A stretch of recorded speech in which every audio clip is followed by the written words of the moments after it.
Hey guys, welcome back. It's great to see you. Today we're going to be doing a full review on the Quest 2 after about a year and a half of usage, and I say hard usage. So, let's get right on into it. So first we're going to be taking a look at the controllers, and these of course have been beat up to no end. I've thrown them, I've hit them many times. The triggers on both sides still work perfectly. They feel great, and with a little cleaning, they'll never get gunked up, at least from my experience. So as you can see, here are some of the marks that I've hit stuff with when I'm playing Beat Saber or things like Gorilla Tag, so be careful out there, you guys. But so far, the controllers have been of great quality, still looking very new. What I do is take a wet cloth and just wipe it down most of the time. And so it looks very similar to an Xbox controller. Of course, on the inside, the buttons are still working great. The only problem I have is with stick drift. I think this is a common Quest issue after about a year of usage. Stick drift seems to be a huge issue. So here we got the arm wrist strap, and that's still been working great for me as well. Holding up great. I've almost lost my Quest 2 controllers a bunch of times. And of course, as you can see, there's still power to it. You got the light flashing there, and the infrared ring still emitting plenty of waves, keeping tracking as good as it will get for an inside-out track controller. Now, on the inside, of course, you have your battery, which has been improved since the Quest 1 version, and now it looks like everything will stay in place. I've never had any issues with it coming undone, even with age and such. Get yourself a rechargeable, though, because these will eat batteries. Alright, on to the headset. So, of course, this is one of the few headsets that are left with the Oculus logo instead of the Meta at this point. So we've got our cameras still functioning at perfect strength. It seems like pass-through is still clear.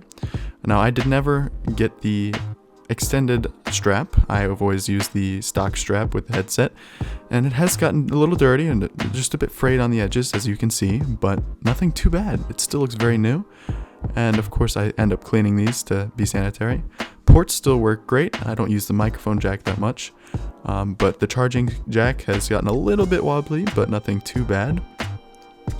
And as you can see, it's still looking good. The microphone quality has not seemed to decrease at all. Both mics seem to be working. Those were those little holes you see are. And the audio, the volume switch, still works as well. Very impressive for the age of the headset and the amount of usage it's got. So, and of course, as you can see on the inside, the lenses still look pretty good. Now, we are having a bit of an issue now at this point with smudging. You do have one of the official Oculus microfiber cloths in order to clean the lenses. Although I have those, it still doesn't clean it quite to how it used to look. It may be scratching, it may be just the fact that the Fresnel lenses are not looking as good as they used to.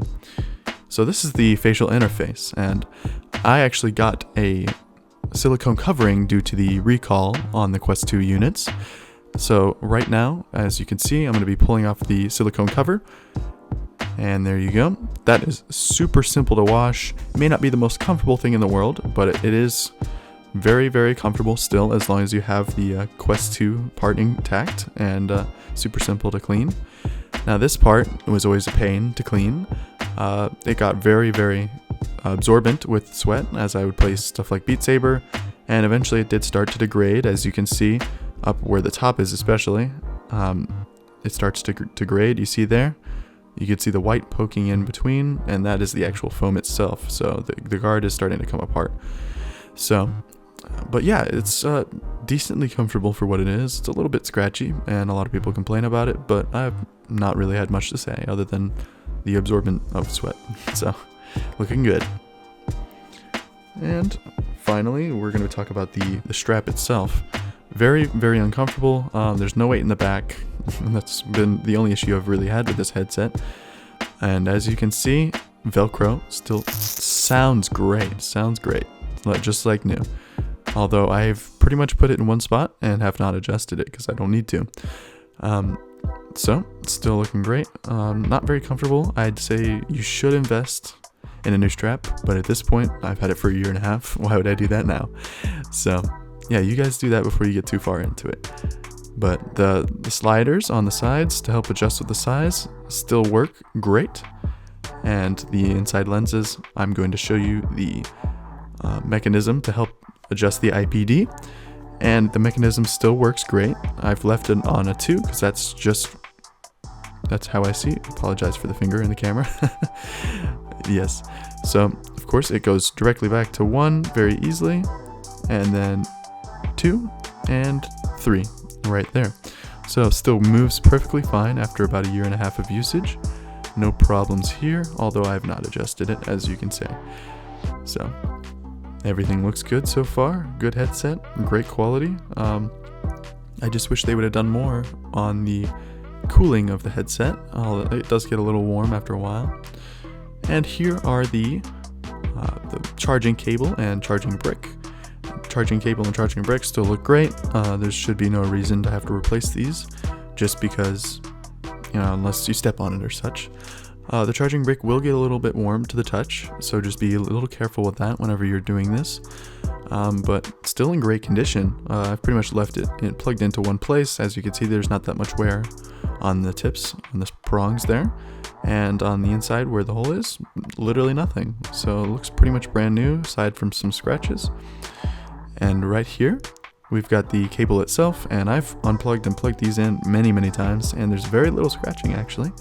Very good quality cable. I've been very impressed with this headset, the amount of usage that I've put it through, and everything else. Both sides are looking good. They're both USB Type-Cs, and will plug into your phone. That's how I always get my videos into full version on the Quest 2. If you want to go look at that video, I have it posted right here on how to get full version on SideQuest. So looking good all around.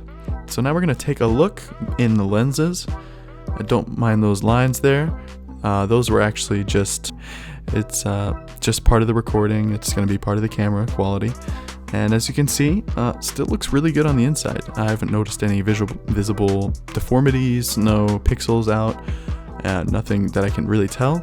The only thing I could say is in VRChat at times, could be just VRChat, but at times I've seen strange lines, like with the coloring. That might just be the lenses, it could be just VRChat, but I'm just going to keep an eye on the displays and let you guys know if anything changes there. The Guardian's still working great, still looks good in the lenses, and yeah, of course. Well, thank you for watching, and I hope you guys have a great day. Hope you enjoyed this and learned something new.